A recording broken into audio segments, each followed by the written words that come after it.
You look fantastic. Thank you. Right? Go. Hello everyone, as you know, my name is Jasmine Lee, and today I will be presenting my work for DP Packaging up until this point. I will speak more about myself later in the presentation. I will be covering the content you see on this board, starting with my bio brand in the upper left-hand corner, moving through my inspiration board, brainstorm, sketch models, and research, and ending with my final design in the bottom right-hand corner. In order to understand my bio brand, you need to understand my personality. My two favorite pastimes are reading and playing video games. My two favorite genres of music are 1940s bandstand and progressive metal. On a Friday night, I am equally happy going out clubbing and staying home. My bio brand shows that my personality consists of many contrasting traditional and modern elements. This contrast is reflected in my inspiration board.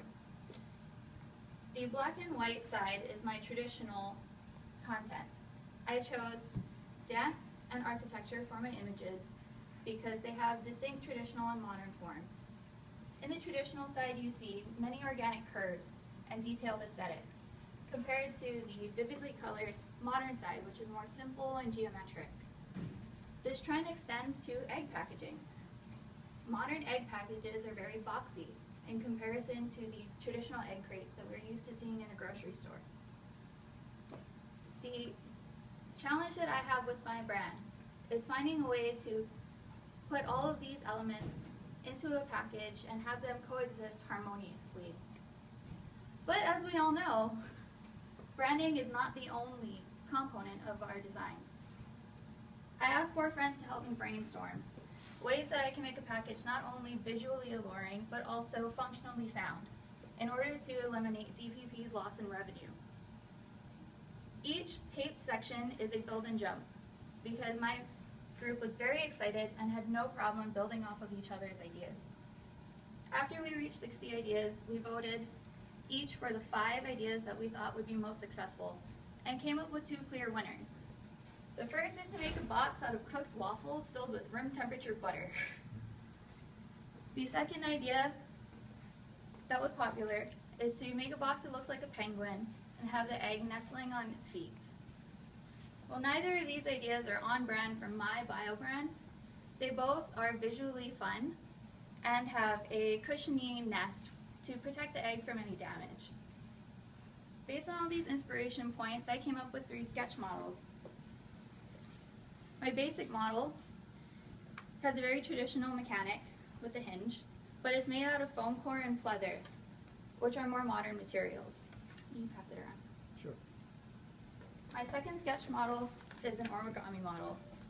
Origami is a traditional art form, and the exterior has a organic black and white design, but the interior has a modern pop of color. My third model is my fabric model. I use traditional materials, wood and denim, to create a box that is much more trendy in appearance. I took all 3 of these sketch models on the road. I went outside of a gym, to a Starbucks, and then around to the few friends I have in the Bay Area to research the out-of-box experience. What was most surprising to me was that all of the users felt the urge to pull the cushion that I had left out of the actual box, because the participants felt that the cushion was not actually part of the box, but simply another thing that was in the box. So based on this feedback, I came up with a design for my final prototype.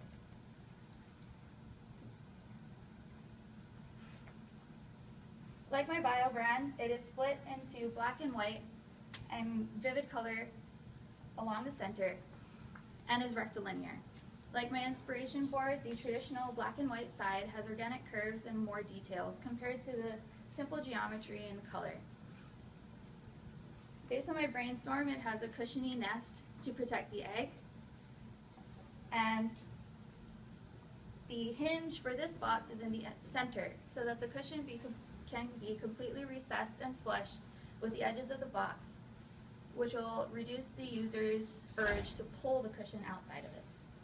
Thank you for your attention.